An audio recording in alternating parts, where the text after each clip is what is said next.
Messengers warn about two things. One, worldly destruction of nations.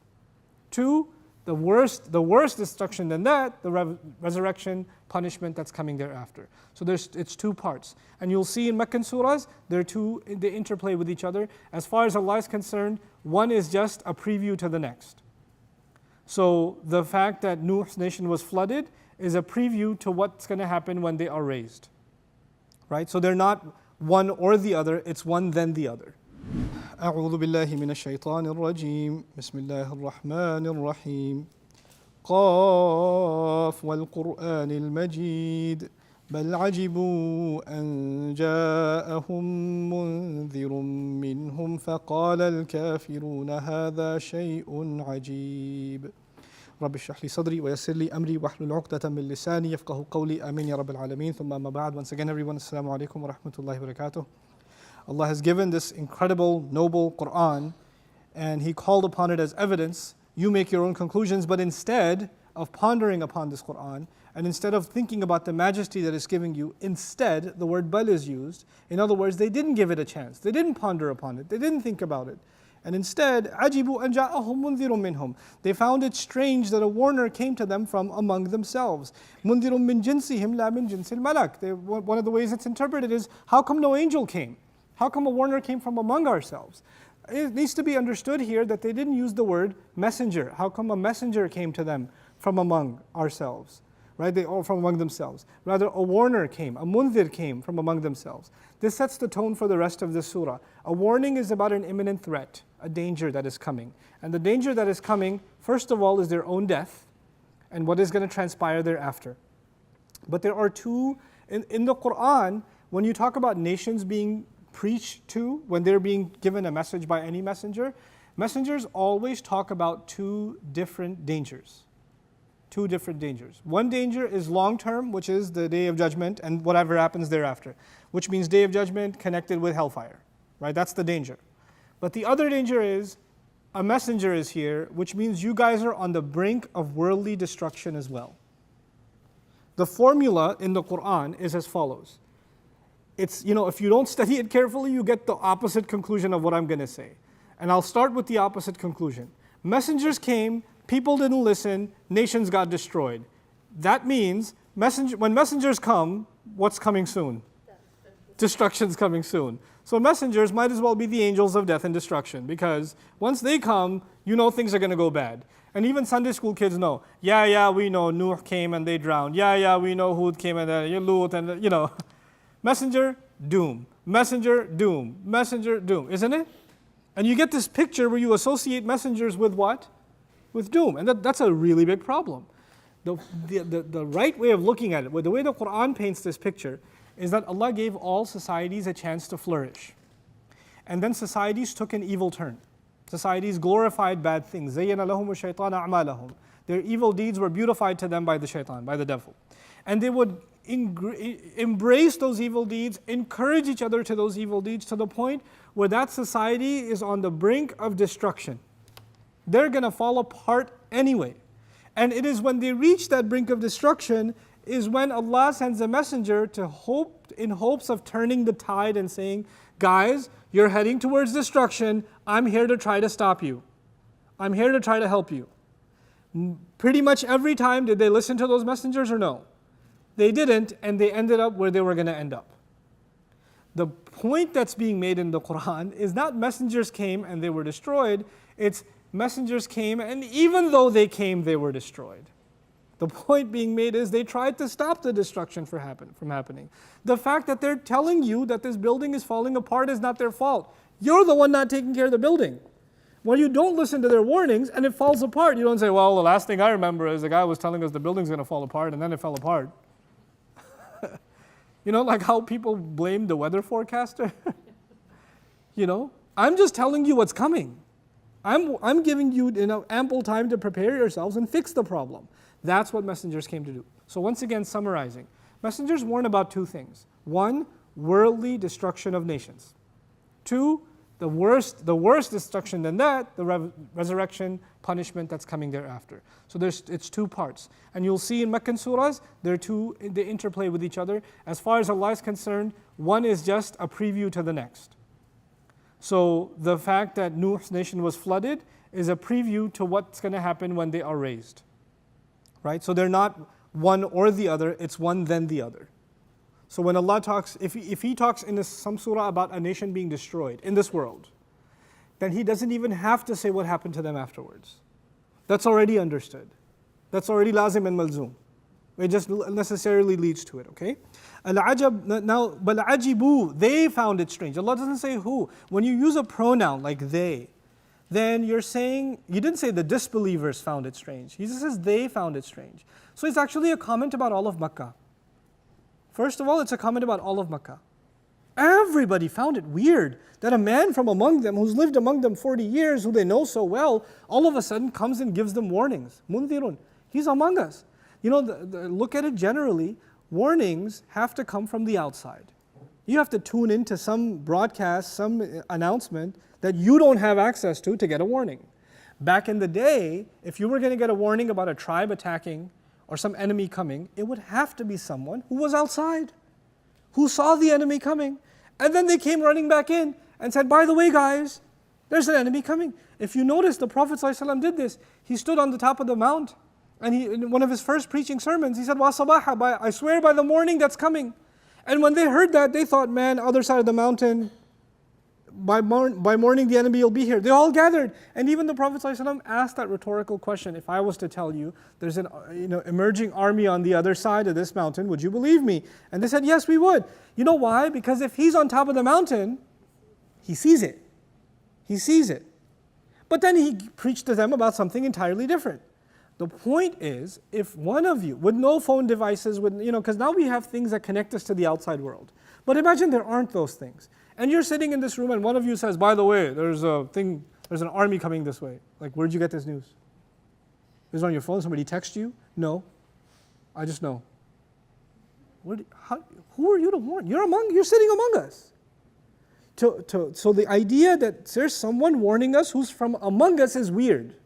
That's naturally strange. How could he? Either he went out or someone from the outside came to him. Those are the only two possibilities. There's no third possibility. So now the question is, someone from the outside did come to him? And of course the angel Jibreel came to him. When the angel Jibreel came to him, whether you believe it or not, it is actually pretty amazing that's happening in our town? For real? And that's why even the jinn who believed, even those who believed in the Quran, they said, Inna sami'na Qur'anan ajaba. We heard a Quran that's strange. This is strange. And so if you look at the definition of ajab in the Arabic language, إنكار ما يرد عليك أو ما يرد عليك لقلة اعتياده.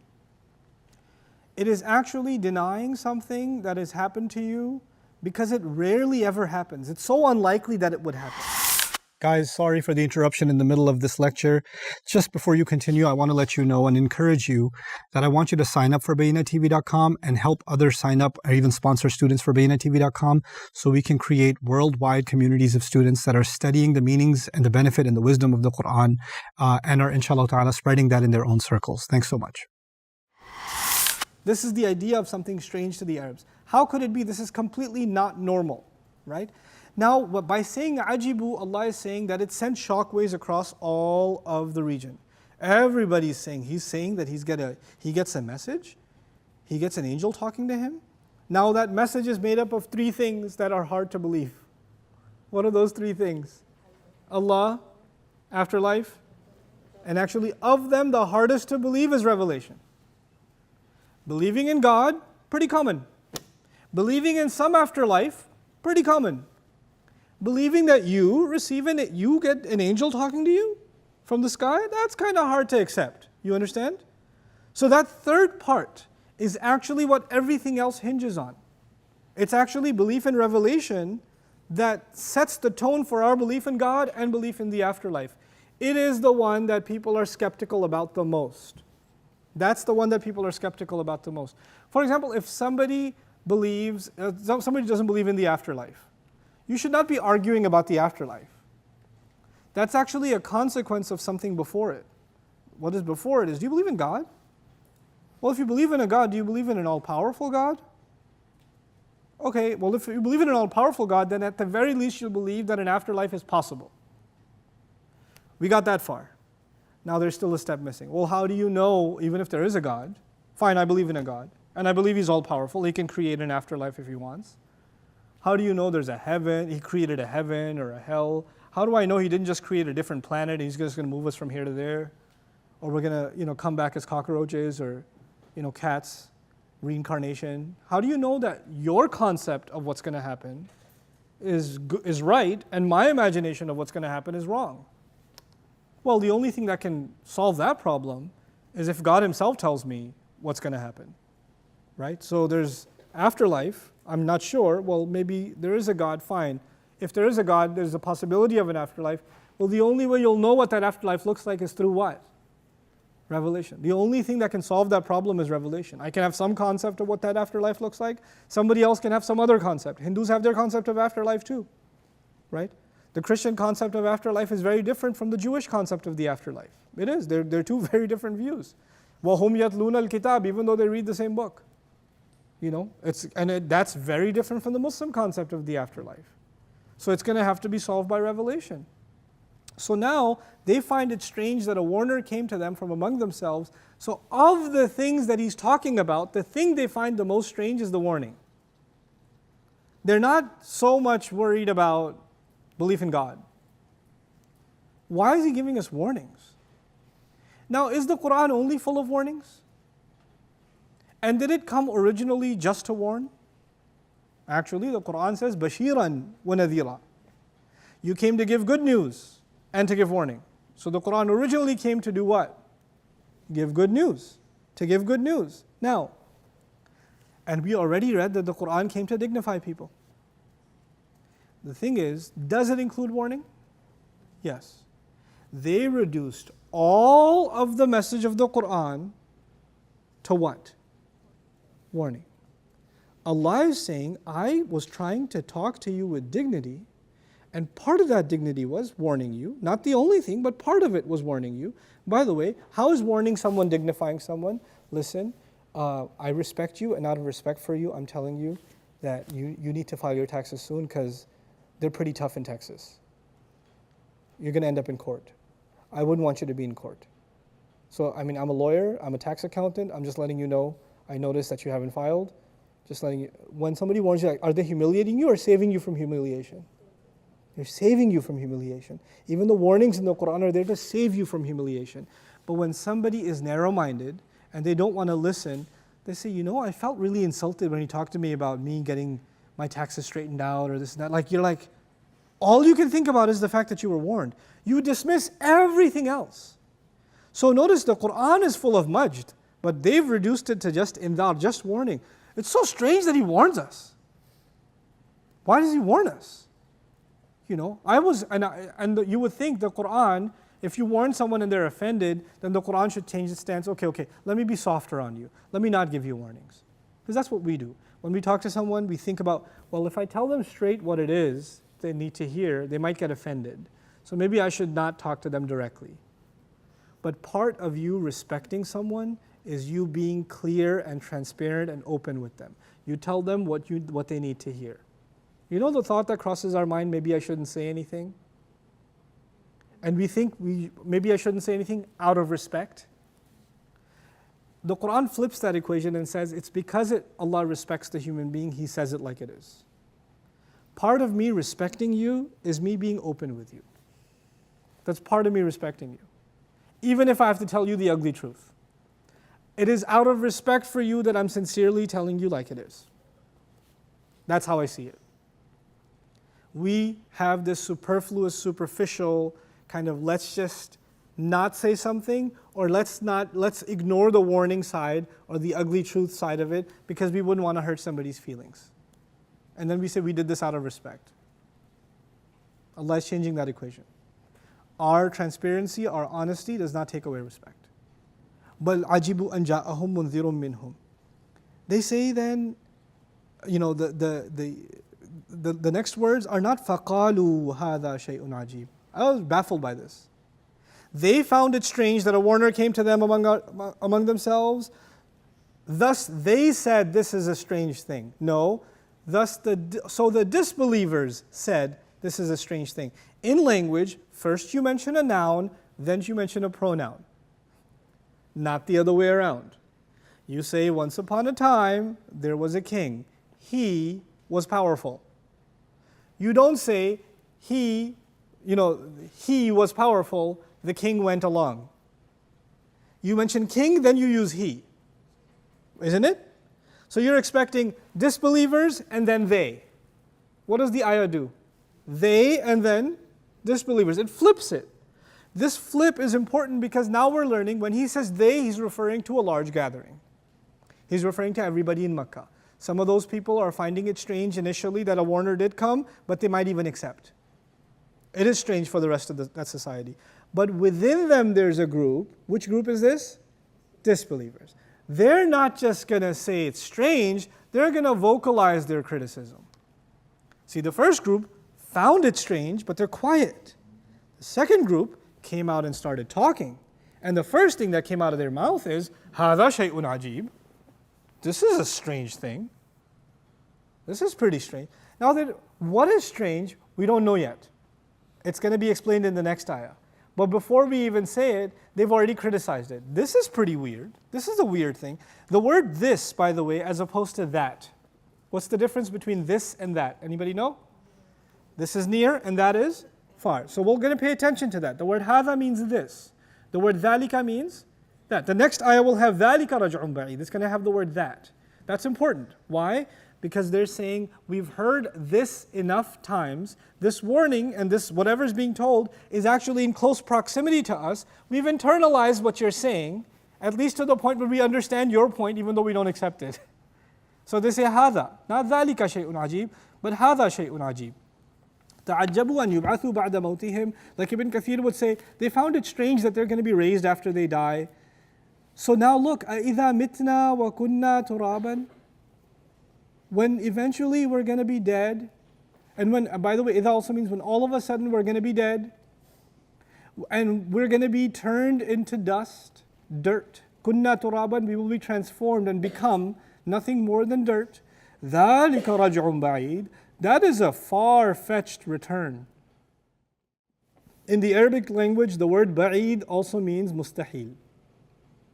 Impossible.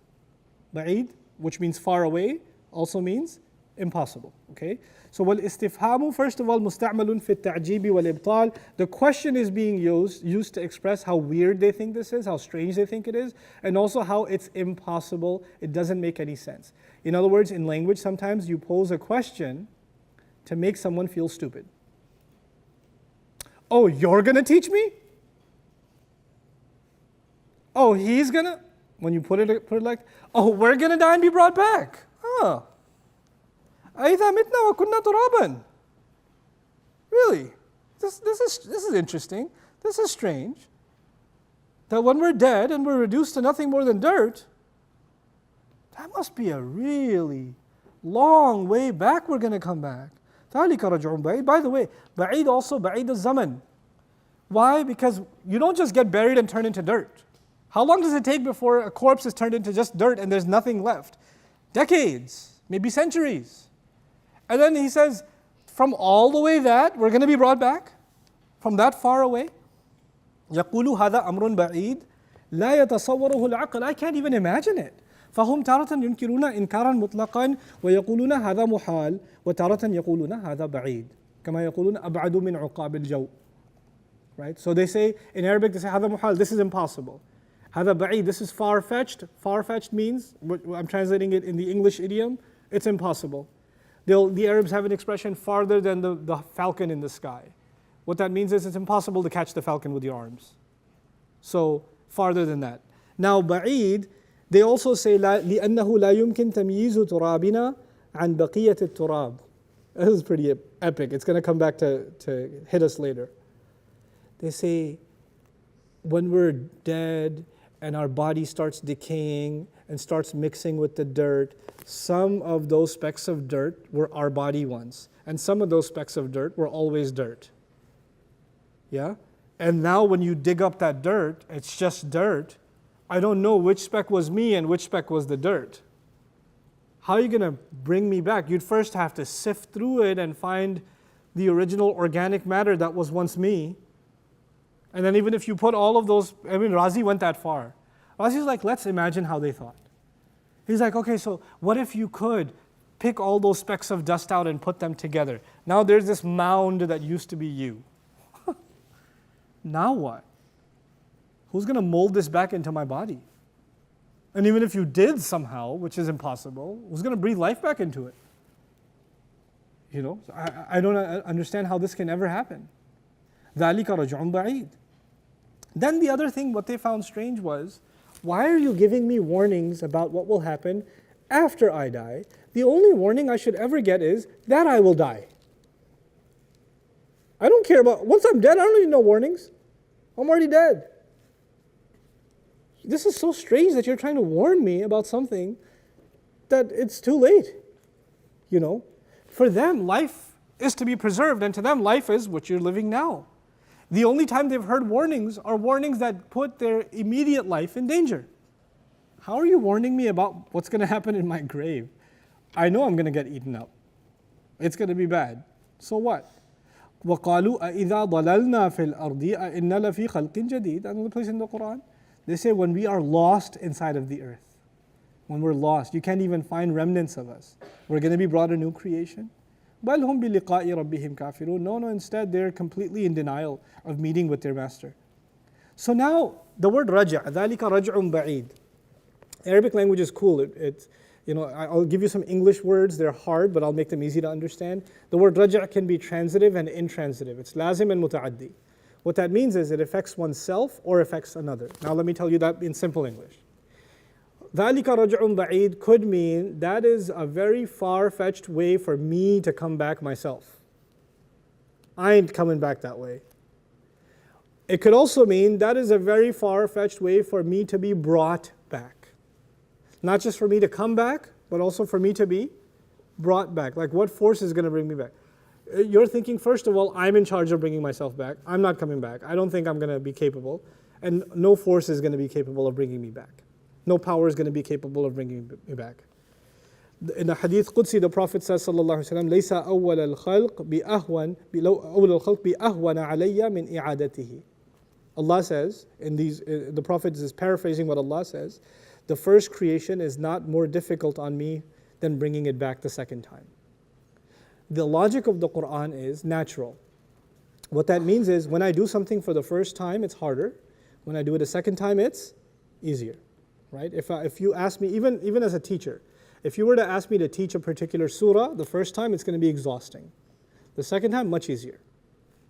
Actually, naturally, the second time will be better. Just naturally, the second time will be better. Same thing with people who build, same thing with people who cook, same thing with people, anything you do. First time is harder, second time is what? Easier and better. And literally what Allah says about the next life, khayrun wa abqa. The next life is actually not only easy for Allah, yasir, dhalika hashrul anyan yasir, but it's also better. He'll make you the second time even better than He did the first time. Subhanallah.